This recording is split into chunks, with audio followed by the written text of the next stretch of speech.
it emerged that it was actually a very complex structure. The powerful evidence in Behe's book was greeted with despair among evolutionist circles, and the work itself was soon being discussed by well-known media organizations.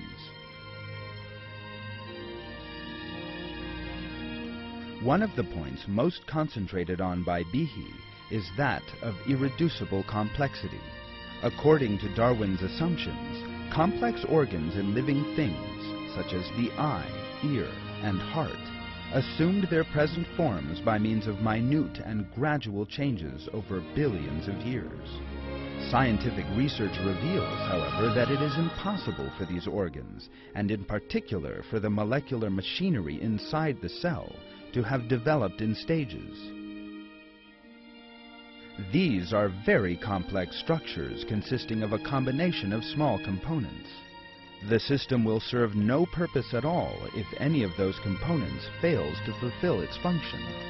With these compound structures, these organs and systems possess a complexity that cannot be reduced to a simpler form. The best known example of irreducible complexity is the whip mechanism found in certain bacteria.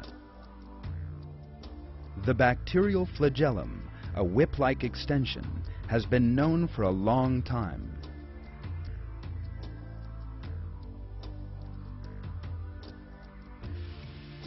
Observations in the last decade, however, astonished the scientific world when they revealed its detailed structure.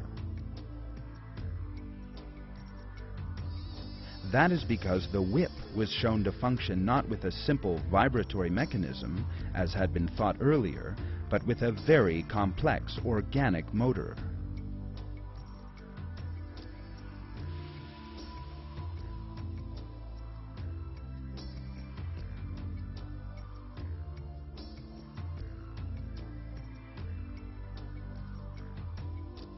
Bacteria use the flagellum to move.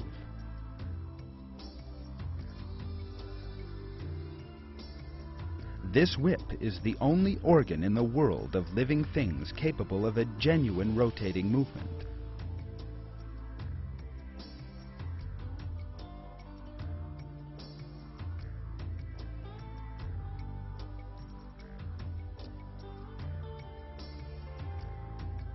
Thanks to this, the bacterium moves in whichever direction it wishes, and can also make sudden stops and maneuvers.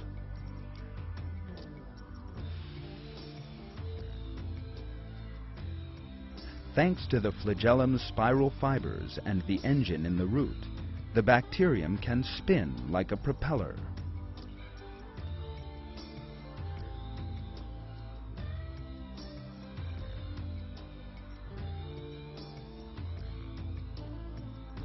The engine that permits the bacteria to move consists of two separate sections, the rotor and the stator, that provide a spinning movement within one another. Moreover, instead of ready stored energy, a flow of acid in the bacteria membranes is used as a source of energy. The engine mechanism consists of 40 different components, a structure with a complexity that cannot be reduced to a simple form.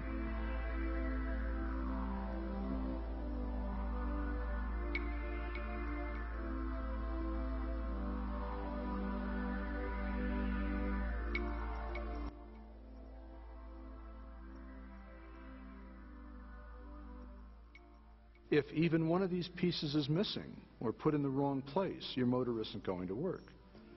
So this apparatus to assemble the flagellar motor is itself irreducibly complex. The flagellum also possesses an internally complex structure.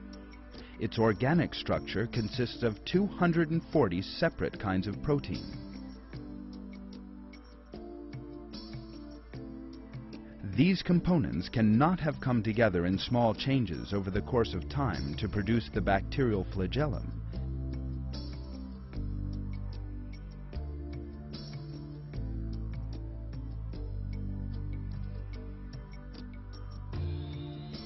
Since every tiny component is an organ that serves no purpose on its own.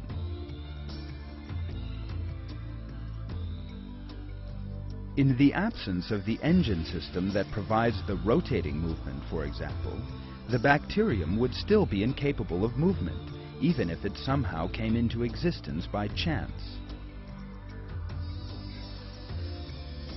According to the theory of evolution, organs that are not in use gradually become vestigial and disappear.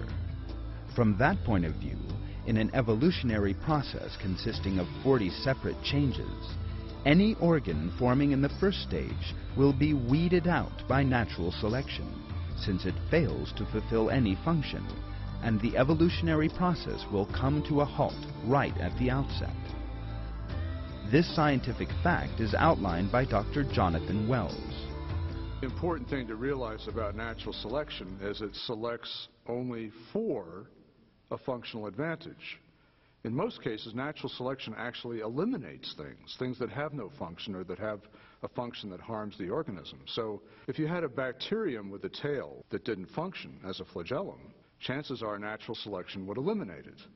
The only way you can select for a flagellum is if you have a flagellum that works, and that means you have to have all the pieces of the motor in place to begin with.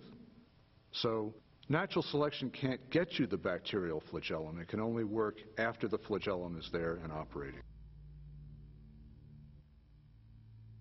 This situation, which is true for the bacterial flagellum, also applies to its other components and organs. Modern-day science reveals the meaninglessness of the theory of evolution's claim of gradual development in the face of the complexity of the bacterial flagellum.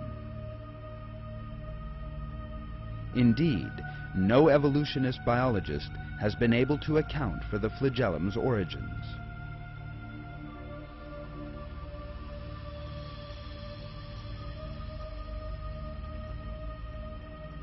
The bacterial flagellum can only exist if all its components work flawlessly and at the same time. This in turn means only one thing: creation.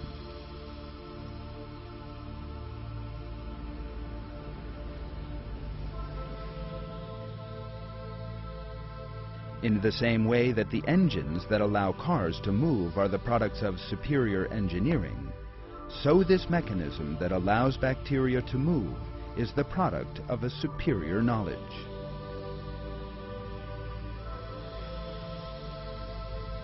That knowledge belongs to God, the Lord of all the worlds. Living things came into being not through a random stage-by-stage process, but were created from nothing in a single moment. Almighty God reveals this in these verses from the Quran. God created every animal from water. Some of them go on their bellies, some of them on 2 legs, and some on 4.